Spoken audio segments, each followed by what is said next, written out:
að skjóta auglýsingu fyrir Bleiku slaufuna í ár.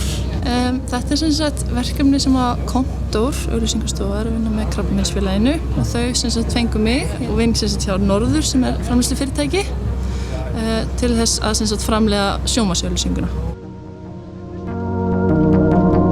Í fyrra þá sögðum við alvöru sögu alvöru konu, Hanna Láru.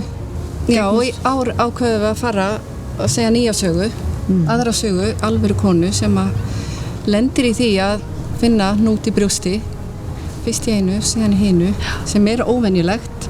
Já, þessi kona heitir Ásdís Ingólfsdóttir og hún samdi ljóð sem heitir Ódauðleg brjóst. Og við erum að segja hennar sögu núna út frá þessu ljóði sem er sko svo hjartnæmt og líka bara átakanlegt, en samt sem áður erum við dálítið að halda í þetta konsept að við erum bara til og lífið heldur áfram, en nú erum við að sýna lit líka og hér erum við í tökum í dag og þessu brjálæðislega góða blíðri stegi og ætlum að halda þessari vegferð áfram. Þetta hefur bara gengið ótrúlega vel, bara mjög gott ferli og skemmtilegt og þetta er bara mjög sérstakt að fá að taka þátt í þessu verkefni. Það hefur verið alveg draumur hjá mér lengi sko. Það kom til tals fyrir einhvern árum að ég myndi gera þetta og það er það sem ég var erlendis og það er mjög erfitt, þannig að ég er mjög þakklátt að vera í dag eitthvað að gera þetta.